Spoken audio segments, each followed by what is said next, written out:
All right. Thank you, everyone, for tuning in today. I am Chief Master Sergeant Ryan Thuyns, the 319th Reconnaissance Wing Command Chief. And today I have the privilege and honor of leading our first podcast. And I'm here with our wing commander, Colonel Cameron Pringle. Sir, how are you? Doing great. This is an exciting opportunity. Thanks for leading this, Chief. Yeah, I'm super excited. When I arrived back in April, one of the first things I started talking with PA about was my desire to do a podcast. So I'm super thankful that the team has put this together for us. We're going to have some fun. This is a format to increase our ability to connect with our airmen, leverage technology, reach a broader audience. And if you recall, about a month ago when we were at TDY, we were both discussing Chief Wright's podcast. So it's super awesome that we're going to try to follow that model a little bit, give it a try, and see where this takes us. Before we dig into it, sir, do you have anything you'd like to share with our audience real quick? Well, yeah, first of all, again, thanks for trying something new. It's always good to reach out in a new venue as we're looking for ways to communicate with the wing. And like you said, Chief Wright's podcast has made an impact on me. It's been really useful. And, my wife and daughter are always teasing me about how much I listen to podcasts. And actually, they don't tease me about listening. They tease me when I quote the podcast. Oh, well, I listened to a podcast about that. And they always love making fun of that. So at least now, we're contributing to that podcast sphere. But other than that, I'd never pass up an opportunity to start off with some thoughts that thank our airmen that are deployed for what they're doing. Thank our airmen all over the wing for the way they are getting the mission done and taking care of each other. And while they're doing that, they ask us some questions. So it's a great opportunity for us to try and get back to them some of the answers to some of the questions that they've been asking us in various venues. So I'm pretty excited about that. Thanks again, Chief. Yeah, I'm super excited as well. I've been listening to podcasts for probably about 10 years now. So my kids are used to hearing them in the kitchen while I'm cooking or cleaning. So I'm super excited to have this opportunity. So how we're going to kind of do this, sir, is we're going to roll into some questions, some leadership stuff, and just give our audience to get some insight into different things that you're thinking. And then what we're going to do is go over a few questions from our last all call that we didn't have an opportunity to address right then and there, but I'll go ahead and post some of those questions for you. So a first question that I'd like to start with, over your long career and a myriad of experiences, is there anything particular or a piece of advice that you received young in your career that's been carrying you through today that you could share with our audience? Yeah, the one that always stuck with me that I try and quote to young airmen when I can is the good advice that said, hey, if you like what you're doing, great, enjoy it. If you don't like what you're doing, don't worry about it, because everything in the military is temporary. And during the course of my many years in the Air Force, I found that to be true over and over again. Sometimes when you're in the thick of something that's not too pleasant to do, remember that it won't last that long. And when it's over, you'll look back on that and go, wow, I got through that. And it was an experience that I now have in my toolkit. And now I can take that and move forward for the next thing, being stronger for when that time comes where I'll have to confront some other challenge in the future. But whether you like what you're doing or don't like it, don't worry about it, because it ain't going to last. Yeah, definitely. I concur with that. So thus far in your 8 months into command, talking about doing something new, what are a couple highlights that you'd like to share with our folks? My favorite moments of command are always with the airmen. And it's just going to fill my life with great memories that I know I'll carry on forever. So my favorite one, just off of the top of my mind, is when you and I pulled up for the impromptu maintenance shift change. And there was that young airman who said, that's a funny paint job on a car. Why'd they put a white top on it? And then we walk in and they're in the shift change and everybody's really uncomfortable until you picked up the ping pong paddles and started playing with them. And I grabbed a couple of folks and we went and talked about airplanes for a little while. And then as we were walking back into the break room there, you almost took my head off with a ping pong ball. It was a wicked serve you were throwing at those airmen. That was pretty good work. Definitely a highlight. Another thing that I know that you talk about often is when you got the opportunity to get out there on the snow plow. Oh yeah. Being with the Warriors of the North here and Hopefully winter's almost behind us, but that's another good opportunity that you had. I'm a sucker for big toys, and the snow crews, they got some pretty cool toys. Yeah, definitely.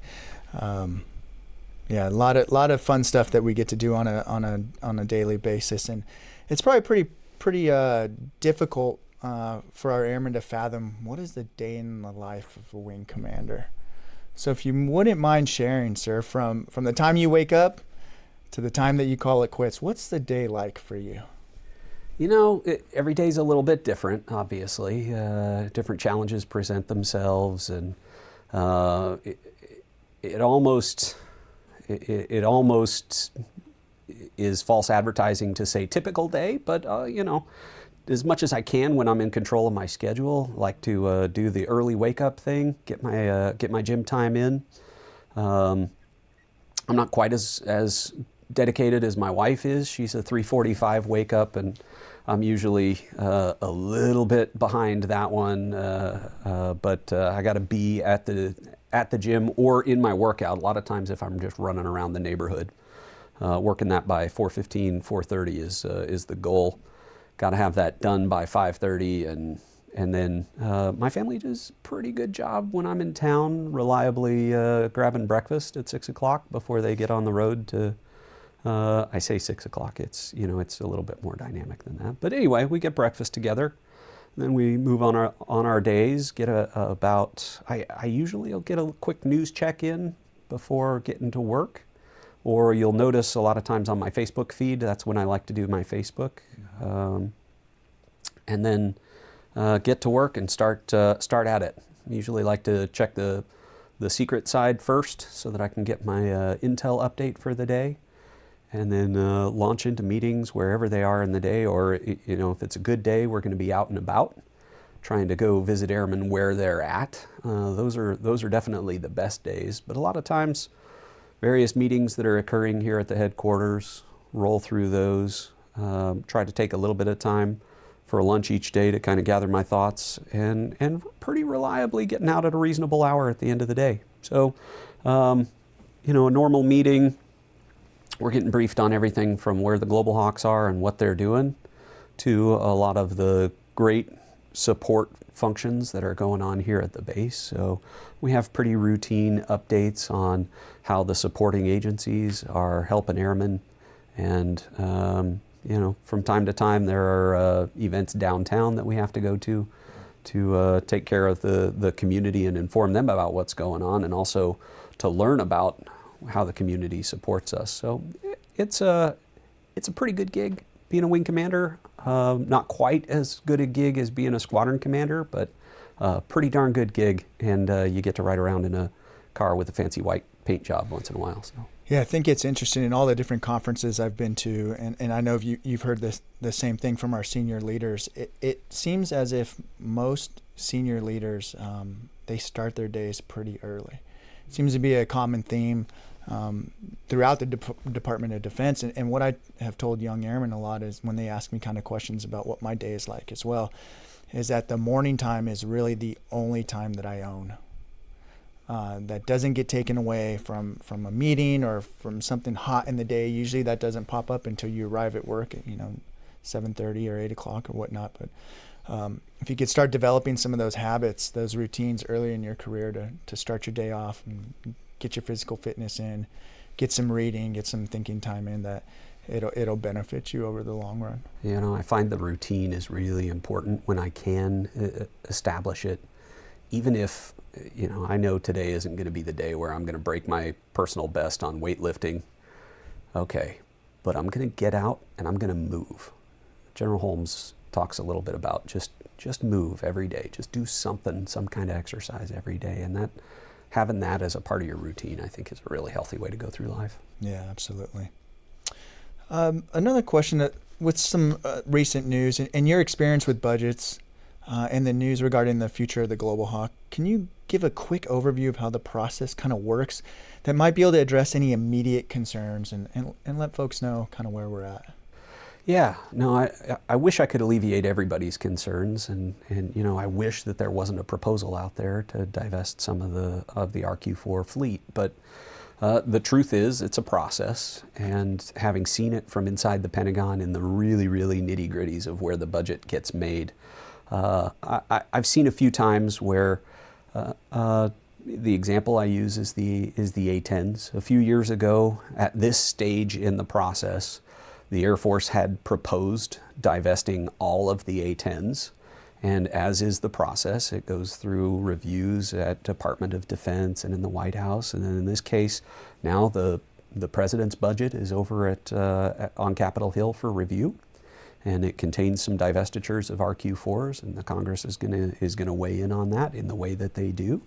And then our job is to go and execute whatever budget we're given to the best of our ability, fly, fight, and win where we can with what we're given. And you know, that A-10 example, if you take it too far, the early budget proposals could have you making some ill-informed decisions. You just kind of have to wait for that process to work itself out. And all of those A-10 pilots and maintainers who thought they were out of a job 5 years ago are still flying A-10s and maintaining A-10s. So let's let the process work itself out, and our job is to fly, fight, and win whatever we're given. Yeah, thank you for that, sir. I know there's a lot of questions and concerns out there, but one thing's for sure is we have a fantastic community that's supporting us. They're supporting the entire 319th community and are definitely invested in us. Yeah, the gold standard of community support for an air base is absolutely Grand Forks, and the embrace that this community has, not just for the base, but for the individual airman, is pretty evident everywhere you go downtown. So now, sir, I think we're going to transition to a few all-call questions, and here's one that comes up quite often. Mm-hmm. And we told folks that we would get them a response back, and went did some homework. And this question is, can we make Grand Forks Air Force Base a short tour location? Yeah, I appreciate the opportunity to weigh in on this, because it's come up a few times, and we promised that we'd get an answer back. The experts have looked into the AFIs, and they're pretty specific about distances to support infrastructure and how far you have to be from that in order to get designated a CONUS, or in the continental U.S., a short tour remote. And to be frank, there's just no way it's going to happen here. So our facilities and our support structure from the base are definitely adequate for what we need. In fact, a lot better than a lot of other places that I've been to in the Air Force, and a lot of other places that have bigger challenges than what we've got. Certainly we've got our challenges, but I would say our support structure here on the base, our infrastructure is good. The support that we get from downtown is awesome in a lot of respects. So sorry to say that there's not going to be any more opportunity for the discussion of the short tour. Okay, thank you, sir. So this next question is kind of timely. Although it may not impact everyone across the installation, it does particularly for our dorm residents and various locations that do have vending machines, but they were kind of barren for a while. They were empty, and we got some updated news this week, if you're willing to share with where we're at in that process. Yeah, Mr. Reed from the AFIs informed us that there was a new contract submission that's going to help improve the fill rates for the vending machines around here. Also really important to our services that support the folks out at Cavalier Air Force Station. So I know the implementation still has a few details to work out, but we're pretty confident that the team here has come to some good solutions on the vending fill contract, and I'm grateful for their efforts to try and help get some options available for our airmen. Yeah, definitely. So this third and final questions from the all call. In fact, it actually came up this morning during a newcomers brief, so it's pretty interesting and one that's frequent. And we talk about this all the time, and that's connecting our airmen to the mission, which can be difficult at times given our particular mission set. Do you have any specifics that you can provide to our folks, obviously on the unclass side, of some of the things that our airmen are doing that help deliver outcomes for our nation?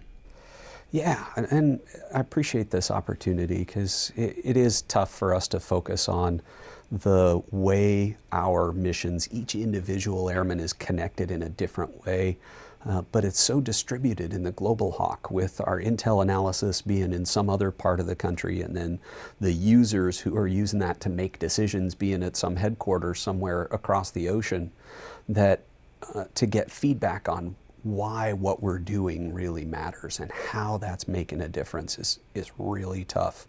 So a couple of specific examples recently. We've been moving some of our Block 40s from Grand Forks, the specific version of the Global Hawk that we have here, into some new theaters in the past couple of months. So to be able to fly them out of our squadron in Sigonella required a pretty big effort from all of the logistics and the deployment that we do around here on a day-to-day basis. But to get everybody ready to go, move that capability into place, and then to be able to generate that capability and do something with it in the theater. Now, you're right, the details of it would be a lot better if we could discuss it at a classified level, but just for everybody's benefit, it all comes down to presenting challenges to our adversaries, giving them problems, and giving solutions to our nation's leaders. And you know that you're doing it right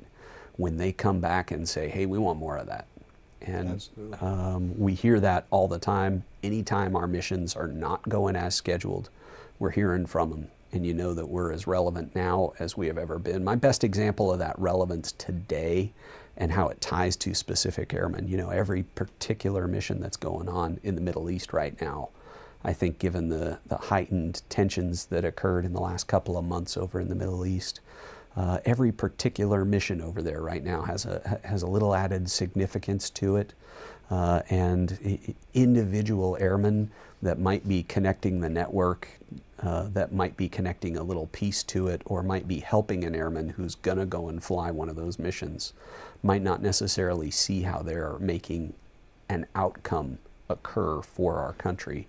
But when you travel around and you talk to some of those customers at the headquarters, that's when it really becomes clear these missions matter, and it can't happen without the efforts of each individual airman as part of a connected network of warfighting.